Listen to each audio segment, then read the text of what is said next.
Welcome back. It is that time, one of our favorite times of the morning, where Mike Eppel joins us. Good morning to you, Mike. Hello. How are you?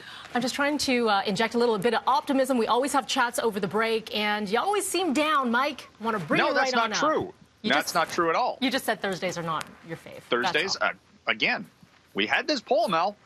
Thursdays versus Tuesdays. I know. We're going to keep bringing it back. I'm going with Tuesday. I'll still always win on that one. Thursdays, no. Let's get to Friday. We're almost there. Okay, we're almost there, and it's going to be a long weekend, whatever that means for people now in this day and age. Let's talk condo rental rates. Yes. Big change in numbers here.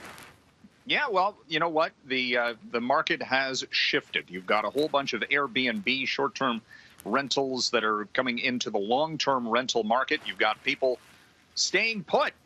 Who's moving right now? You know, not as many perhaps as a typical month. Everybody's in lockdown, and that is leading to less demand, so prices are coming down. Whether it's longer term or just a short-term phenomenon, of course, remains to be seen. It's not just rental prices, it's prices overall in the condo market by the looks of things here. In some areas, some pockets of the city, we've seen prices drop $100,000 on a month. Like, that is substantial. Again, is that just somebody who perhaps has lost their job, needs to sell? You know, the short-term fire sale idea of certain properties coming on the market. The longer-term trend is the one to watch here, whether or not the Toronto housing market is set for a downturn. The thought going in was that, you know, we'd see a little bit of a price decline. Might be more significant. Again, remains to be seen. Mike, the big announcement that everyone is looking for this morning is going to be coming from the Premier, of course. What's going to be reopening, when it's going to reopen. We know a lot of places like the marinas and golf courses have already been getting set. Well, and it's the slow restart for everything, right? Yeah. Because you know, recreational facilities are reopening, golf courses and marinas. We don't entirely know if it's going to be. Is it going to be specifically this weekend or after the long weekend? All the details to come today.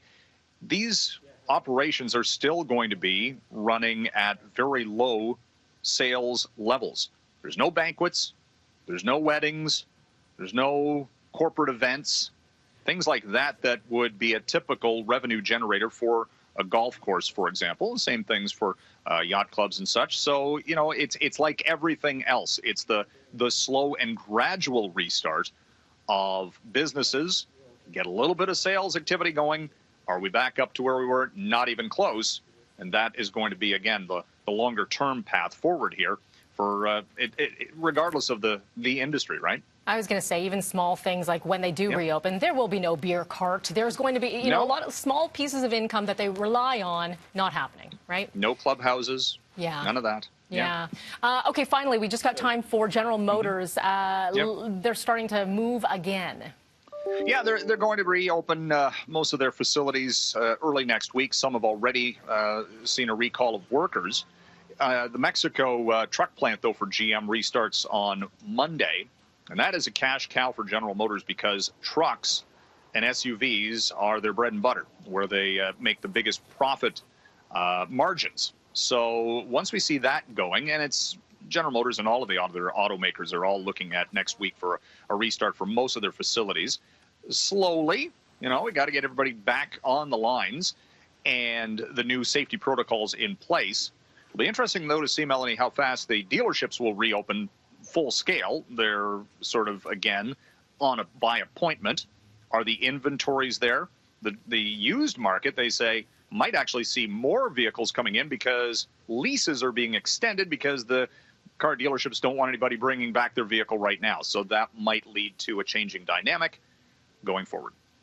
Very interesting. I was actually in a car dealership recently just doing some service, and it was quiet. It was quiet. It's such an eerie place. Like all the places that have started to slowly reopen, they're all starting to figure out their strategies and how that business model works. So by appointment only. Yeah. Yeah. For now, Mike. Yep. As always, we appreciate your time. Thank you, and we'll chat with you on Friday. That's the good one. All right. The good day. Thank you.